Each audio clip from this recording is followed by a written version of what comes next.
Hey everyone, and welcome to the Uncorked Corner podcast, where we cover the full spread of food and beverage industry topics. My name is Bianca, PR and marketing professional by day and food and wine connoisseur by night. And my name is Nick, an accountant with a passion for barbecue, beer, and whiskey. Today we welcome Rhonda Kallman to the show from Boston Harbor Distillery. In this episode, Rhonda tells us about the historic building that Boston Harbor Distillery calls home, tells us the story behind their whiskey-driven past, and gives us some fun cocktail ideas using their unique spirits, including their Demon Seed and Maple Cream liqueur. If you enjoy this podcast, don't forget to subscribe, rate, and review wherever you listen to us. With that said, let's welcome Rhonda to the show.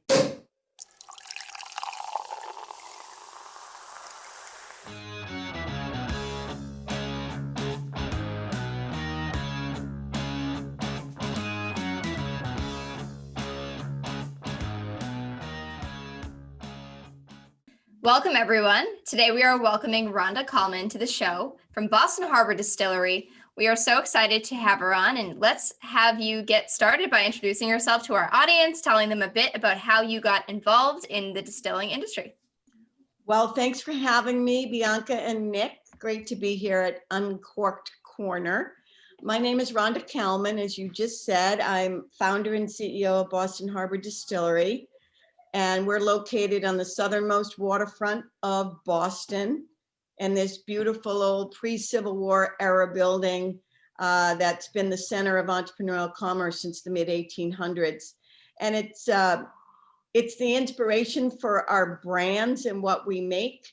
But my inspiration for great whiskey started when I was just a little girl. And back in the day, my father would drink rye whiskey and ginger, and I just one little sip and I was smitten. And so it's been a decades long love affair with great quality spirits, whiskey, beer, you name it. I'm into it. I just love everything about how they're made, from the ingredients and the formula and the flavors. And I just feel like I've been training for this role at Boston Harbor Distillery really for my entire life. So it's really fun. So cheers. Cheers. And I wish I was there drinking with you, but this is the best us thing. too. And I recently just got my samples from Bianca, so I haven't gotten to try a whole bunch of them yet. But the one that I did start with, and you already mentioned it, is the rye. So I started with the Putnam Rye. Rye is my favorite type of whiskey. It's one of my go-tos. So I was excited to get my hands on that one. I used some of it, made a little bit of a cocktail. It was called the Luxardo Old Fashioned. One of our previous guests is actually an author, and he made a cocktail book. And it was an old fashioned, but with the twist of maraschino cherry and some of the little juice from it. It was delicious with that. And I used the rest of it and just drank it straight up, and it was delicious by itself as well. It's definitely a really mellow whiskey. It doesn't have a lot of heat to it. It's not something that's going to kill you if you're not too into drinking whiskeys, like some of a higher proof bourbon might. It's just I tasted a lot of fruit in it. It was super sweet. It was very good. Well, I so appreciate your palate there, Nick, because that's really, I always introduce people to Putnam Rye, particularly those that come, they make the pilgrimage here to the distillery, and they're like, oh, I don't drink whiskey. We're like, okay, well, just try this whiskey. I call it a beginner's whiskey in a way, because it is so smooth and very soft. And though, of course, we do make Putnam Rye with different expressions. We have a cask strength we just bottled last week at 127.4 proof. That was what the cask was. We also have some that's 122, 120. Those are a little bigger, obviously, in alcohol, but it's this beautiful softness that is really a signature that we try to accomplish here in everything that we make at the distillery. So, yay. And, ironically, my background is in the beer business, and being at the forefront of craft beer, I helped Jim Koch start Boston Beer Company, makers of Sam Adams, back before you guys were born. That was in 1984. And it was really what was so outstanding for me was the lack of knowledge about how quality craft alcohol is actually made. And that was really what's inspired me, other than I've always been intrigued by, like I said, everything about making of these brands.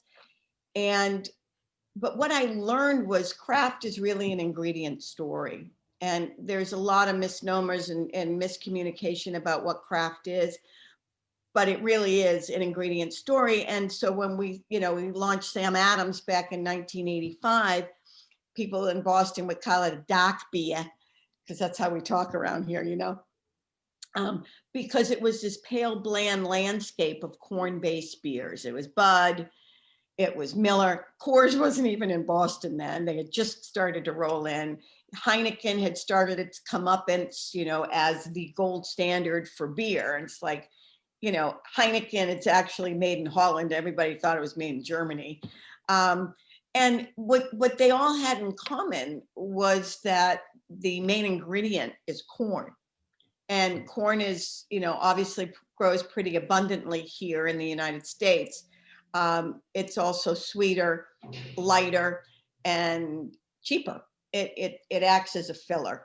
And there's a lot of people who don't even have corn in their diets anymore, because it just kind of goes right through you sometimes, if you know what I mean. So here we are, in 2011, 2012 is when I incorporated Boston Harbor Distillery. And it was very difficult for me to think about making corn-based whiskeys. And by law, bourbon, which is the poster child for American whiskey, has to be made with a majority of corn. So I kind of went against the grain, I guess no pun intended, and decided that we were going to make whole grain whiskey here at Boston Harbor Distillery. And truthfully, it hasn't been easy because people are so confused about whiskey. And for me, I see that as a huge opportunity. Of course, being at the forefront of craft beer, I was in my early mid-20s going around Boston and New England and then nationally singing the virtues of craft beer and showing people and having them taste what's the difference. And it goes back to the ingredients and, great stuff in, great stuff out. And I've always been an advocate of that. And I think people that are into trying new things, particularly new things that aren't, well distributed, well marketed by the giants of the industry. I mean, clearly they make quality products, so they still wouldn't be in business after 200 years. But at the end of the day, there's this coalition of us small craft distillers that are really trying to up the game and up the flavor spectrum. So I just went off on a tangent there as usual. I'll No have problem. a Love sip. it. All very helpful info. So There is one thing before we go on to anything else that you mentioned your background in beer, and I noticed you have a very unique spirit that I haven't been able to try yet, the beer-based spirits. Can you tell us a little bit about those? Because those are very unique and it's something that I've never seen before. When I saw those, I'm like, lager, I didn't know they make beers. And I looked at them and they were like, 80 proof or whatever they were. So can you tell us your variety of those? I saw you had a few and what they are. Yeah, well, I can tell you a lot about it. And we need probably an hour for that because it's very exciting. And I believe the blurring of the lines between craft made beer and craft made whiskey is started. And something like the Spirit of Boston that we make is really helping to usher that in. I mean, keep in mind, there's 8,000 breweries in the United States today. By the way, when we started Boston Beer Company in 1984, there were like 35. So it's been a ride for sure. And the same thing is happening in craft spirits. It feels like it's taking longer. There's like 2,000 distilleries right now. The difference is that home brewing became legal at some point, and it really helped escalate and start basically an inflection point for craft beer. I don't see that same legalization happening with spirits because it's such high proof, people will blow themselves up. So that's probably not a good idea. But so it's taking a little bit longer, I think, for particularly craft made whiskey, but it's coming. So anyway, back to the question you asked me about our Spirit of Boston. It was really inspired by our master distiller. His name is John Couchot. He's been at the forefront of craft distilling for almost 15 years. He helped Jack Joyce at Rogue Ales out in Oregon. Basically, he turned Dead Guy Ale into Dead Guy whiskey. And that was the start of Rogue Spirits. So when John was, when I had hired John, we were building the distillery. He said, like, Jim, why don't you call him up and ask him to get some beer? And so what started off as an experiment for me ended up to be this really one-of-a-kind, limited edition, award-winning product that we call the Spirit of Boston. And just to round that out, there's alcohol is one of the most regulated businesses in the country. In fact, bourbon is the most regulated business. Has all kinds of rules, needs to be a majority corn, aged in new white American barrels for a minimum of 2 years, and needs to be made in America. So that's kind of cool. But and then rye whiskey has to be a majority of rye grain, over 50%. Malt whiskey has to be a majority of malted barley, etc. So when we took finished Sam Adams beer, so beer that's already gone through their process. So you guys can see behind me, right? What's going on now, we're making single malt whiskey, our Putnam malt whiskey right now, and he's loading in the mash tun. And that's exactly the same process as the way beer starts, which is pretty exciting. And that's why all these 8,000 brewers are going to figure out that they only need to get a still, and they've already done all the other work, and they just need to run through the still. So it's going to get real exciting out there, I tell you. But for now, so Boston Beer goes through their whole process, and right before they put it into a bottle or a keg, we have to buy the beer from them, but that's okay. So we buy 3,000 gallons, which is a half a tanker load of the freshest beer you could possibly find. And so they've already done, again, the mashing in, the fermenting, and even the aging, excuse me. So they've added their hops, which whiskey doesn't have hops, beer does. They've added whatever they're using. They're using, like our Merrymaker gingerbread stout, is made from, their Merrymaker gingerbread stout makes our Spirit of Boston Merrymaker, which the distillation process just amplifies those spices that they start with. So they use clove, nutmeg, ginger, and cinnamon in their beer. So we just take all that and we run it through our still. We get this tanker and we run it right up to the still and distill it twice like we do everything. And we make our cuts, very narrow hearts. So we get the best part of the spirit, that silky smoothness, and we lay it down in used barrels. Because we don't want new wood to really overwhelm the nuances of each of the different beers that we have distilled.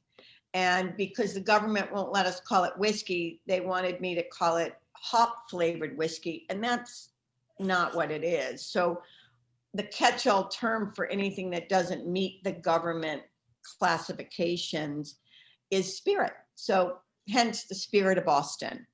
I've actually trademarked the evolution of beer, because what Spirit of Boston is really beer for mature palates.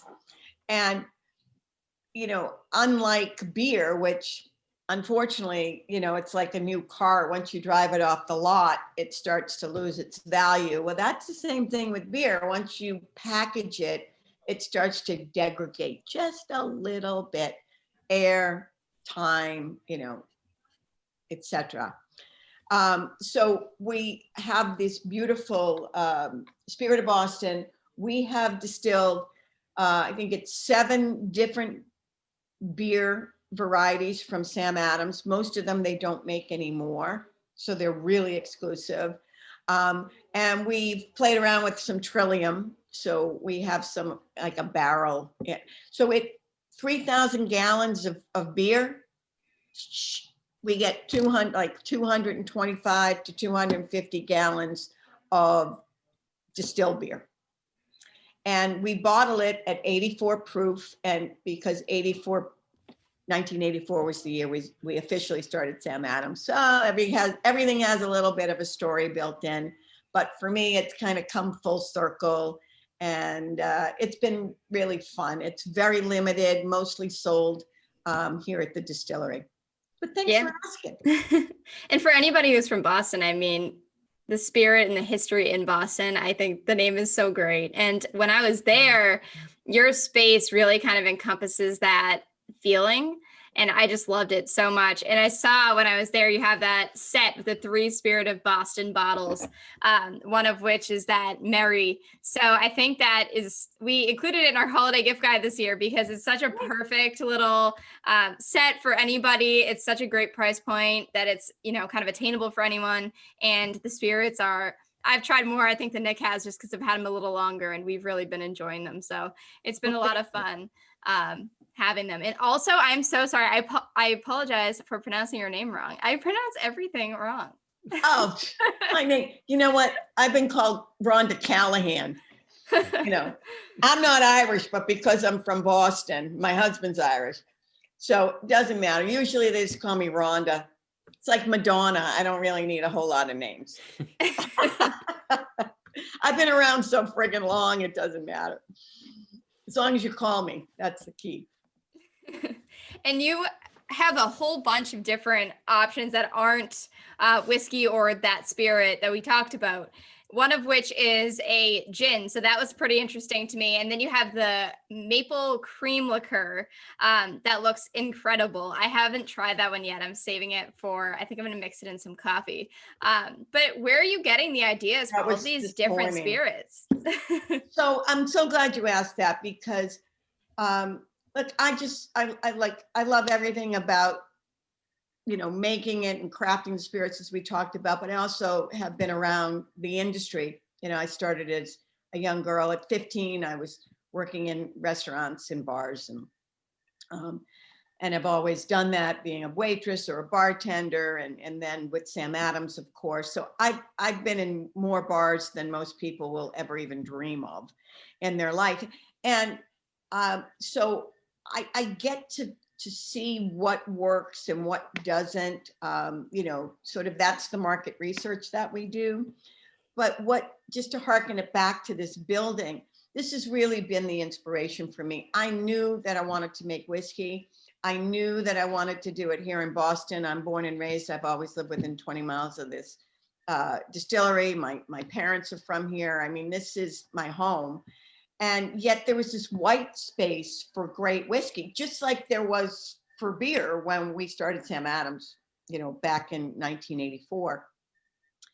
And so, but I didn't know what I wanted to make. And I thought at first, because I didn't have a brand idea, and so, which was really, I think, for me, it was my inner truth. I didn't do this as a marketing play. I did this because I really love whiskey, and my beer companies that I've been involved with in the past, I had a brand idea and I built a company around it. This time I was building a company to make whiskey and I didn't know what the brand would be. In fact, if you look at my early logos, it says Custom Spirits because I thought that we would just make whiskey for restaurant groups or retailers or enthusiasts. And that was just going to be fine for me because, I wanted to be around it. Well, it turns out that as I was painting here one night, it took us a couple of years to get this place up and running because it was this falling down, dilapidated junk collector's warehouse. But importantly, like I said, it's been the center of entrepreneurial commerce since the mid 1800s. And the guy that built this place is Silas Putnam. And Putnam actually, in this building, he automated the manufacture of the hot forged horseshoe nail. In fact, we have them here. I'll show you guys. Here's like a little flathead horseshoe nail. I don't know where the real horseshoe, anyway, that's what they made here. And they had government contracts and they supplied both sides of the Civil War with horseshoe nails. So that was the inspiration for Putnam. And that's how I ended up with the name. And the horse and rider and the Putnam nail logo was literally from this guy's invoices from the 1850s.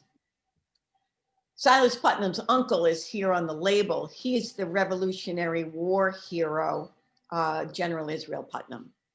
He was born in Danvers, Massachusetts. It's now they call it, well, when I was growing up, it was Putnam Pantry.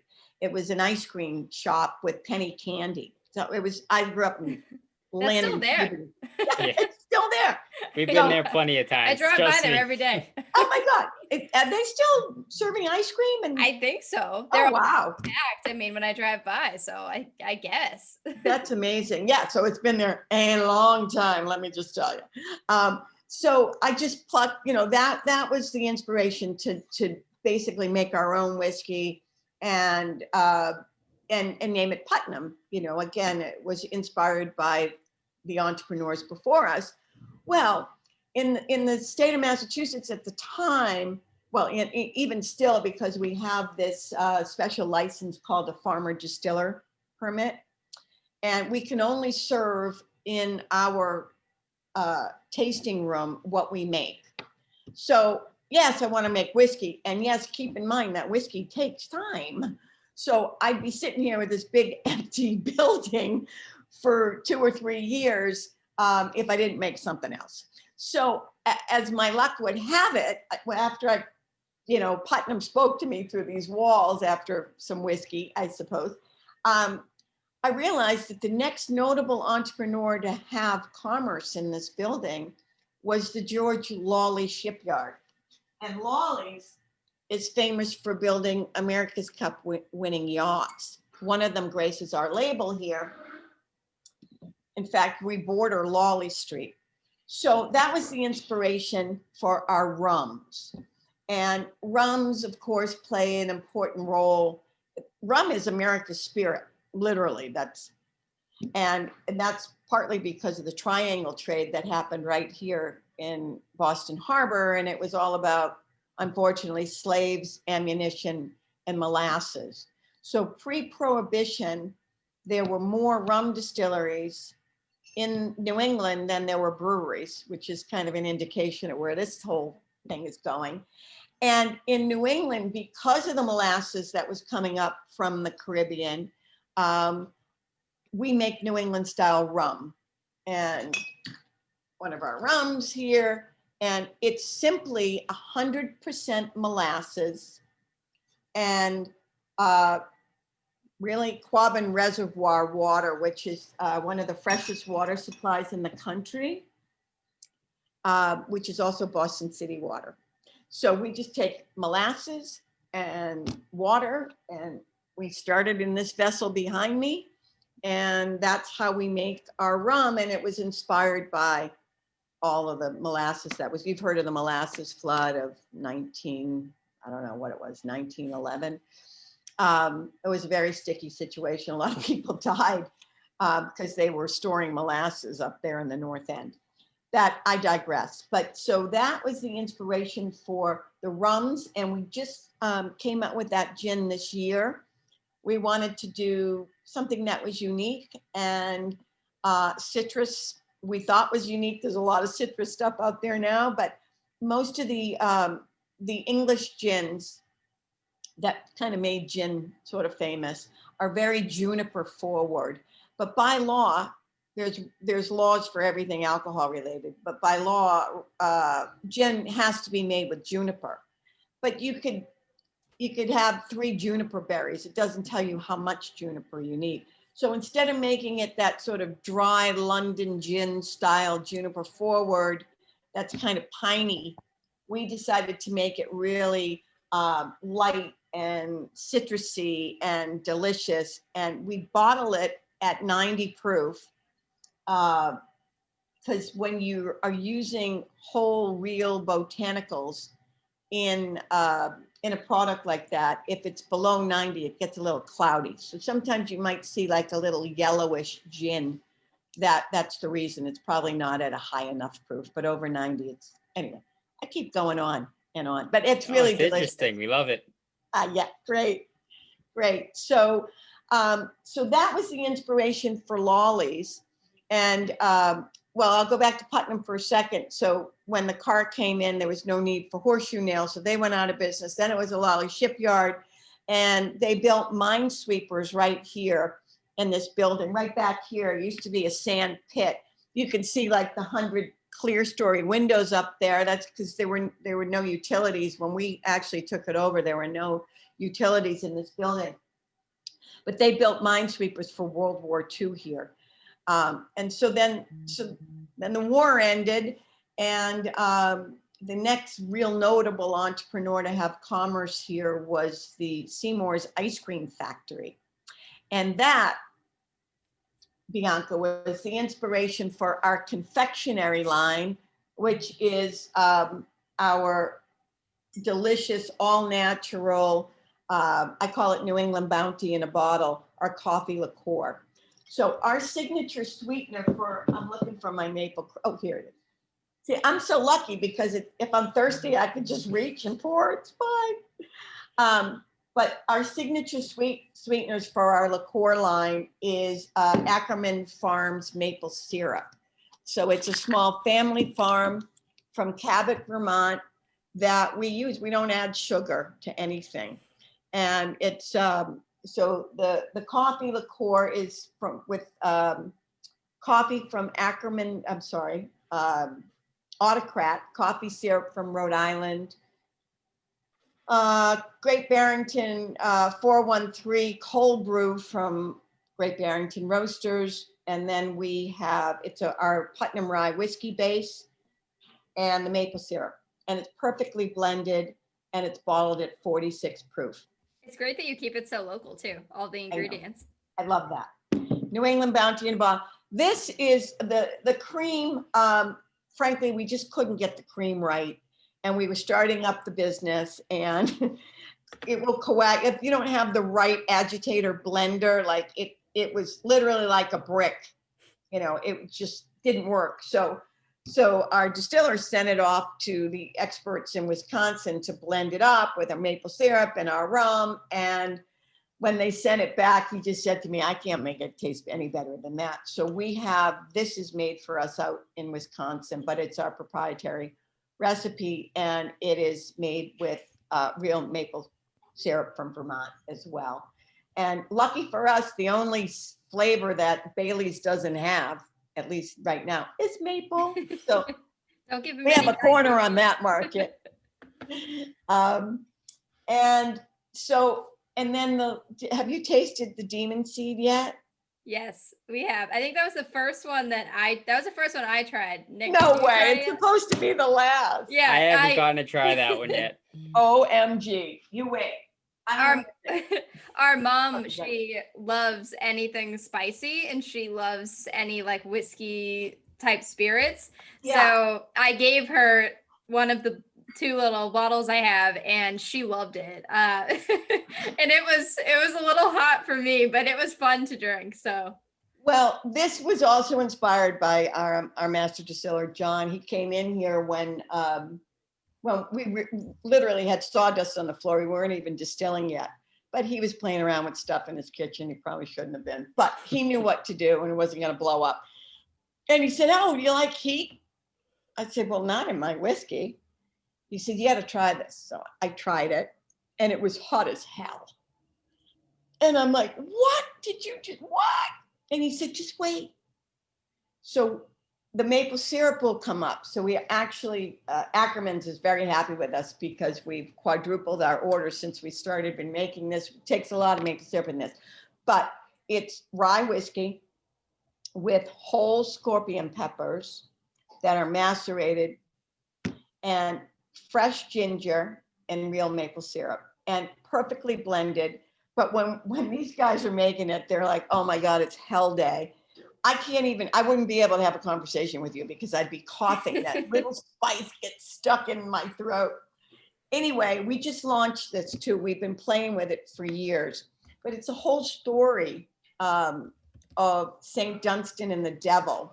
So anyway, John brings it in, this is 5.5 years ago, maybe 6 years ago. And I said, if you think that, I said, what do you call this stuff? He says, demon seed. I said, if you think that you're going to get a demon seed whiskey in my little premium luxury place, so that was it. I never really thought about it again.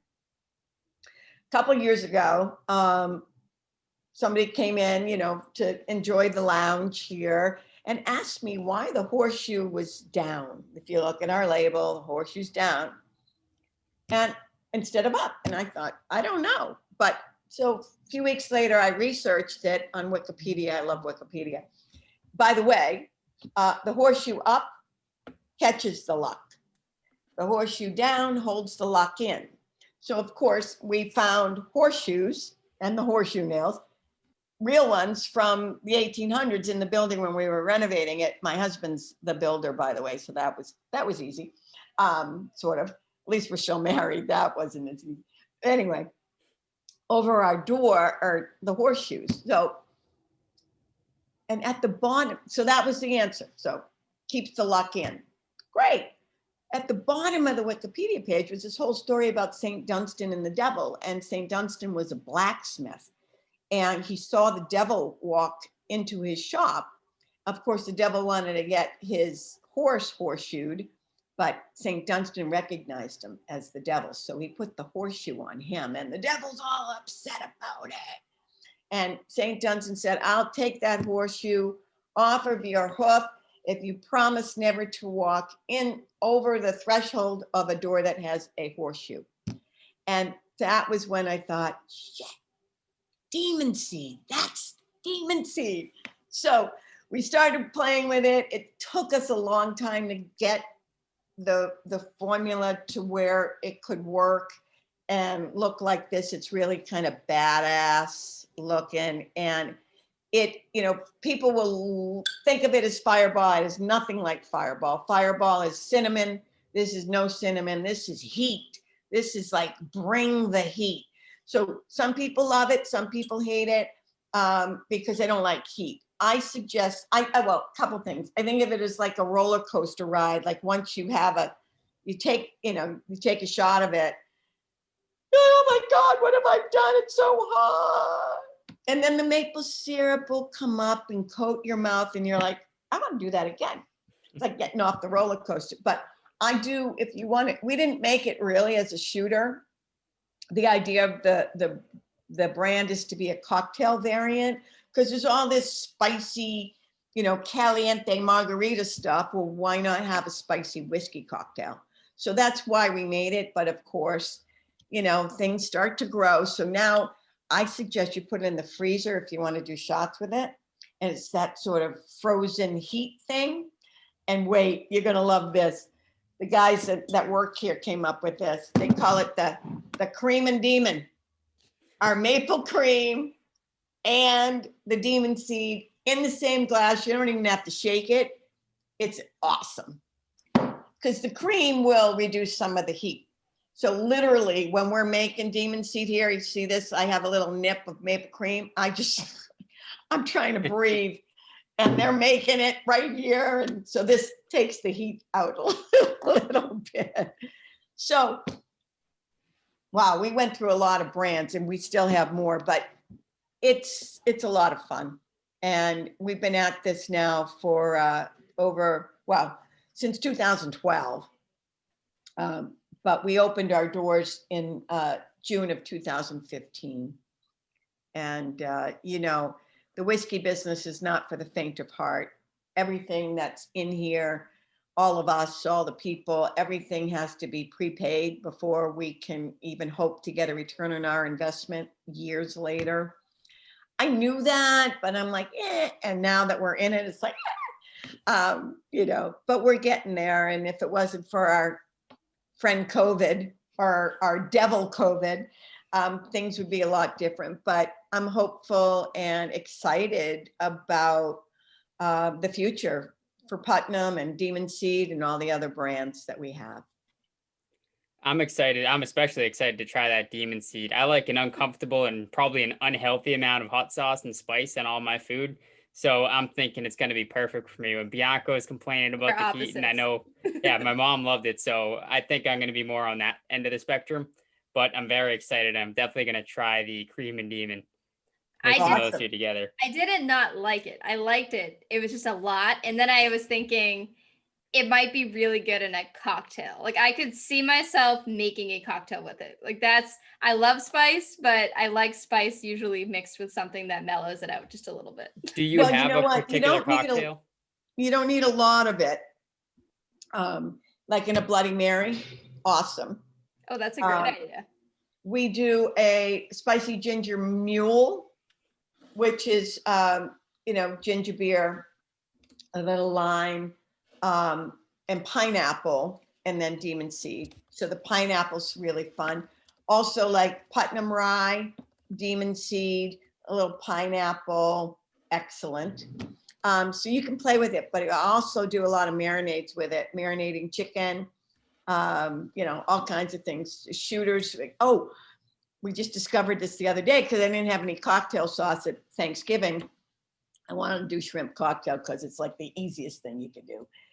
But then I don't have cocktail sauce. Shit. So I took ketchup and Demon Seed, mixed them up, and it was an awesome. You don't need to buy cocktail sauce anymore. It's all fun. You can do whatever you want. As long as you like a little bit of heat, you can dial it up, dial it down, do whatever you want. Definitely versatile. Where can people get their hands on it and the rest of your spirits? Well, thanks for asking that, Nick. Currently, not all of our brands, but many of our brands are available in the New England states, Mass, Rhode Island, Connecticut doesn't have Demon Seed yet, but I'm working on that. Maine, New Hampshire, Vermont, and upstate New York. So and Florida. We opened Florida October 1st. That was fun because that's where I'm going to be January, February, March, I hope. So you can get it there. We really haven't started marketing Demon Seed yet, though you'll find it in local stores, local retailers. Just ask them for it and they can get it through Martinetti Companies, which is the largest distributor in the state. So that's good. But hopefully like February, we might try to really kind of launch it during Valentine's Day.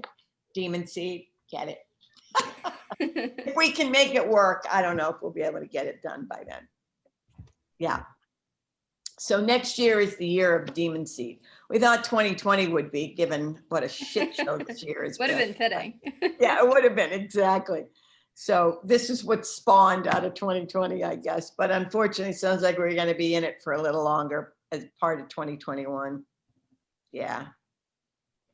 And I just came across your Shelley's Nog, so I'm going to be making that for myself since that seems like the perfect holiday beverage. I'll be putting that together. with Mary Maker and the maple cream, yes. Shelley was our bartender's girlfriend, just to let you know. Not sure how that got there, but that's how it got there. Yeah, we will be updating our recipes too. I don't know if you guys are following us right now, but we're doing the Rise Up campaign. And this is really for any Putnam whiskey purchase. Will $20 from every bottle is going to benefit the Mass Restaurant Association. We just wanted to do something.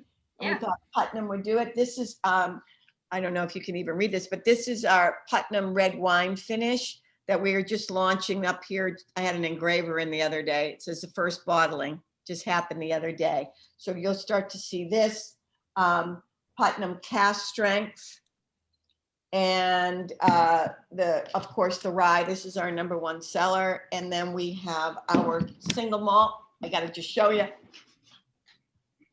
This was the pride and joy. This is the first whiskey we ever made. This is 100% malted barley. And so the family is growing.